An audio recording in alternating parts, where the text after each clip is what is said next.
MASH was more than just a television show. It was a cultural icon that redefined the boundaries between laughter and the tragedy of war. I'm Section 8, head to toe. I'm wearing a Warner bra. I play with dolls. My last wish is to be buried in my mother's wedding gown. I'm nuts. I should be out. Throughout its 11-season run, audiences witnessed the masterpiece flourish, while frequently being stunned by the sudden departures of its core cast members. Behind the classic scenes lay untold personal tragedies. These exits were not merely personnel changes, but pivotal turning points that molded the very soul of the show. Let us revisit the backstage files to discover the real reasons why these stars decided to walk away. McLean Stevenson. During the first 3 seasons of MASH, McLean Stevenson served as a symbol of relaxation amidst the conflict through his role as Colonel Henry Blake. Behind the gentle smile and colorful fishing hats, a simmering dissatisfaction regarding his artistic status existed. Klinger, the rifle makes me nervous. Actually, the purse does too. Just sit down, take a load off your heels. Colonel, I'm gonna have to trust you. Oh, believe me, you can, Colonel Flagg. Stevenson made no secret of feeling sidelined as Alan Alda's star power began to dominate the entire program.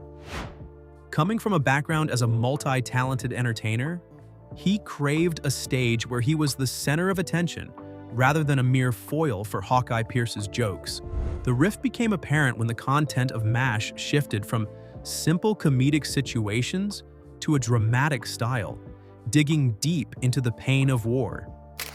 Stevenson noticed his character Henry Blake becoming increasingly marginalized in key plot decisions.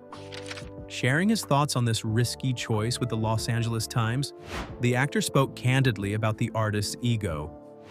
"I know I'm in a great show, but I can't stand being just a part of the machine. I want to be the one driving." When Stevenson officially announced his departure in 1975, producers Gene Reynolds and Larry Gelbart faced an unprecedented challenge in contemporary television history. In place of a graceful farewell script by having the character retire or transfer, they chose a shocking path to emphasize the fleeting nature of the times. In the Season 3 finale titled Abyssinia, Henry, audiences experienced a poignant goodbye that promised a bright future for the Colonel back home. It's all set. You're in charge of the store now. So long, everybody. So long and good luck. The ending was completely altered by a quiet but devastating announcement. The character Radar entered the operating room with a stunned expression and delivered the news that Henry Blake's transport had gone down at sea with no survivors. I have a message. Lieutenant Colonel Henry Blake's plane was shot down over the Sea of Japan. It spun in. There were no survivors. This marked the first time a beloved character in a sitcom was abruptly stripped of life. The choice was highly symbolic, reflecting the reality that during turbulent years, hope could be extinguished just before reaching its destination. The writer's decision met with fierce backlash from fans across America. The actors on set were also kept in the dark about the script until the very last moment, to ensure the most authentic shock on their faces.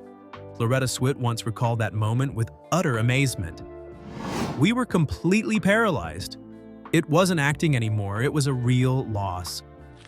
Producer Larry Gelbart later defended his creative stance. "We didn't want to be cruel. We just wanted to say that in such circumstances, not every story ends with a laugh." In spite of leaving to seek his own glory, Stevenson's subsequent career was not as bright as expected, as his personal projects failed one after another.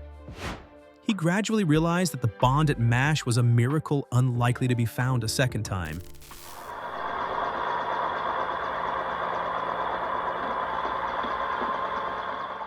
His departure not only left an empty chair at the 4077th desk, but also permanently changed how television creators handled the fates of lead characters. Ending his journey at MASH with an unfortunate accident at sea, Henry Blake left behind a legacy of tolerance and humanity amidst brutality. Wayne Rogers. If McLean Stevenson's departure was a direct emotional shock, the exit of Wayne Rogers, who played Dr. Trapper John McIntyre, was a backstage battle of wits over rights and status. From the beginning, Rogers believed he was part of an equal duo with Hawkeye Pierce, forming the most rebellious and talented surgical pair at the 4077th. As the series progressed into later seasons, he realized the script's focus was shifting heavily toward Alan Alda, turning his character from a lead into a fading companion. Rogers' dissatisfaction extended beyond screen time to the depth of the character. He felt Trapper John was being robbed of moments of internal expression to make room for Hawkeye's development. The actor once shared his disappointment with the Los Angeles Times. Trapper didn't have much to do except be one of two best friends, and then he just became the guy who nodded in agreement with everything Alan said. For an actor with high professional self-esteem like Rogers, becoming number two was an unacceptable compromise. The turning point of this noisy breakup lay in an extremely rare legal detail in the Hollywood entertainment industry. Throughout 3 years on MASH, Wayne Rogers had never signed a formal contract due to disagreements over secondary terms. He maintained his work based solely on verbal agreements and incomplete drafts. When his patience ran out before season 4, Rogers decided to leave. When CBS threatened to sue him for breach of contract, they realized with shock that legally no binding document existed to hold him. His exit was swift and decisive, leaving writers without enough time to construct a proper farewell scene on screen. Audiences received only a brief explanation in the season 4 premiere that Trapper John had been discharged and left while Hawkeye was on leave. The lack of an official goodbye made fans of the era feel abandoned, creating a long-lasting wave of disappointment. Alan Alda himself felt regret for his talented co-star. Wayne was one of the smartest people I ever worked with. I missed him a lot when he left. After leaving the mobile hospital, Wayne Rogers did not follow a simple acting path. Instead, he pivoted to financial investment and became a highly successful expert on the stock market. He proved he was not only smart on set, but also a brilliant strategist in real life. While the series later invited Mike Farrell to play B.J. Honeycutt to fill the gap, the image of Dr. Trapper John with his arrogant smile and steadfast friendship with Hawkeye remains an irreplaceable part of the early years. Gary Burghoff. Gary Burghoff, who played Walter Radar O'Reilly, was once considered the sole and irreplaceable character of the 4077th. Unlike colleagues who left over fame or rights, Burghoff's departure in Season 8 was the result of a terrible erosion of both physical and mental strength. Radar on screen was a symbol of innocence and uncanny intuition. Behind the lens, however, Burghoff was an extreme perfectionist, which kept him in a state of intense stress. Pressure from a grueling filming schedule combined with major personal upheavals, specifically a crumbling marriage, left the actor in a state of total exhaustion. In an insightful interview with the Los Angeles Times, Burghoff bared his soul regarding the real reason he decided to stop. "I left for 2 reasons, family and exhaustion. I wanted to pick up the pieces of my life before it was too late." For him, maintaining the image of an adolescent for nearly a decade while facing the tragedies of a middle-aged man was an overwhelming burden. Relationships between Burghoff and his co-stars were not always smooth, due to his sensitive and sometimes distant nature on set. Mike Farrell once observed his colleague with deep empathy. Gary had his own psychological issues. He always felt he didn't get the respect or appreciation he deserved, but I think he underestimated how much we truly valued his talent. These internal conflicts pushed Burghoff to give up the role that had earned him an Emmy and the love of millions. Unlike the quiet exit of Wayne Rogers, producers gave Radar a poignant and solemn farewell in the double episode Goodbye Radar. The script was built for Radar to return home to care for the family farm and his widowed mother after his uncle's death. A humane reason perfectly suited to the character. The sight of Radar quietly leaving his teddy bear on Hawkeye's bunk before walking out the camp gates became one of the most moving images in television history, marking the end of an era of innocence at the 4077th. After leaving the Hollywood spotlight, Gary Burghoff chose a completely different life, focusing on painting, wildlife conservation, and even inventing. He found peace in painting wildlife and enjoying a life away from the press. Although he appeared briefly in a few small projects later, Radar O'Reilly remained both his peak and the pain he decided to leave behind to find himself. Larry Linville. Larry Linville, who played Major Frank Burns, created one of the most hated and successful characters on the small screen. Frank Burns was the embodiment of cowardice, hypocrisy, and blind loyalty to military law, serving as the perfect punching bag for Hawkeye and Trapper's barbs. After 5 seasons, Linville began to feel suffocated as his character was trapped in a single mold. While other colleagues were enriched by writers with internal depth and growth, Frank Burns remained nothing more than a clown. This deadlock made Linville worry about being typecast and stifling his diverse acting abilities. Sharing with the Los Angeles Times, the actor spoke frankly about his 1977 departure. "I feel I've taken the character of Frank Burns as far as he can go. When a character becomes repetitive and loses the ability to surprise the audience, that is when the actor should stop." For Linville, staying just for a paycheck without creativity was a betrayal of the art of character psychology he cherished. Linville's decision not to renew his contract forced producers to make a fundamental change to the show's antagonistic structure. Instead of killing the character off tragically like Henry Blake, they chose an ironic ending true to Frank Burns. After Margaret Houlihan married, Frank suffered a mental breakdown, was sent back to the US, and miraculously, was promoted and appointed commander of a veterans hospital. This exit happened entirely off-screen, conveyed only through the dialogue of those staying behind, but it opened a promising new chapter for the entire work. The absence of Frank Burns did not weaken the show. On the contrary, it allowed MASH to discard slapstick humor in favor of deeper intellectual confrontations.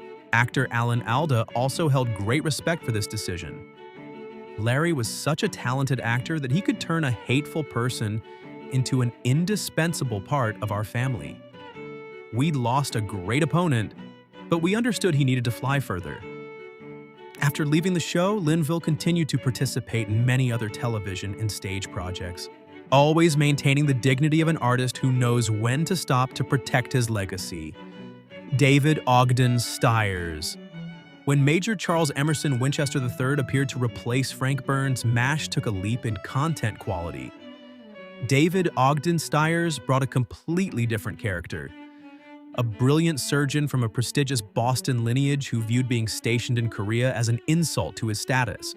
Unlike predecessors who often left due to role conflicts, Stiers' journey at the 4077th was a persistent internal struggle between shining in the limelight and the ultimate fear of his true identity being exposed.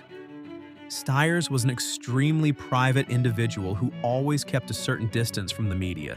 Behind Winchester's elegant demeanor and refined voice was a man living in the shadow of fear that his career would collapse if the public knew he was gay. In the social context of the 1970s and 1980s, disclosing one's sexual orientation was professional suicide, especially for an actor holding major roles and voicing family projects for Disney. He chose to live in a glass cage of absolute privacy for decades. Winchester's loneliness on screen seemed to be a true reflection of Stiers' own heart in real life. In a rare interview with the Los Angeles Times after the show ended, he shared the tremendous pressure of hiding himself. "I spent a large part of my life fearing that if I lived as my true self, the world would turn its back on me. My career was everything I had, and I couldn't risk losing it." This fear was so great that even when participating in community or musical activities, he always maintained a perfect, distant veneer. Although he did not leave the show midway like other colleagues, the end of the Winchester character in the series finale carried a haunting weight. The scene where Winchester teaches Chinese prisoners of war to play Mozart, only to later witness them die in battle, permanently changed the character's soul. Mozart's music became a source of pain rather than aristocratic pride. Stiers portrayed that breakdown so subtly that the audience could feel the collapse of a fortress of self-esteem. Not until 2009, at the age of 66, did David Ogden Stiers officially come out. He admitted that the fear of discrimination in the entertainment industry had kept him silent for too long. His passing in 2018 due to bladder cancer left deep grief, but also served as a reminder of the quiet sacrifices of artists from older generations. Colleagues at the 4077th always remembered him with absolute respect for a great talent and a sensitive soul always longing to be understood. Loretta Swit. In a military environment dominated by ambitious men and relentless mischief, Loretta Swit stood as a singular force in the role of Major Margaret Houlihan. She was the only female character positioned within the command ranks of the 4077th. But her journey began under a cloud of systemic disrespect. Her very introduction was tied to the moniker Hot Lips, a sexually charged nickname that effectively dismissed her professional competence and reduced her to a punchline.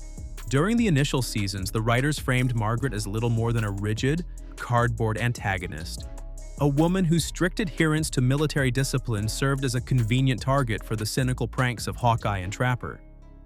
Swit recognized very early on that if she did not demand a drastic change, her role would remain a permanent stain of gender bias on the screen. The actress reached a level of dissatisfaction that nearly altered the course of the series. She seriously considered walking away from the program to pursue her passion for the stage on Broadway or to take a lead role in the detective drama Cagney and Lacey. She refused to spend a decade playing a woman who was mocked simply for her professional seriousness. Asserting her position to the Los Angeles Times, Swit made her demands clear to the production team. "I told the writers that I couldn't continue if she didn't develop. I wanted Margaret to be a woman of substance, a talented head nurse who truly cared about her patients rather than a cartoon character." This ultimatum sparked a creative evolution that transformed the character into one of the most complex figures in television history. Swit's unwavering persistence eventually led to a total revolution in the script. As the seasons progressed, the caricature of Hot Lips began to dissolve, replaced by a humanized, fiercely independent Major Margaret Houlihan. She ceased to be the enemy of the surgical staff and instead became a respected colleague who was willing to strip away her defensive mask of discipline to reveal deep vulnerability and compassion.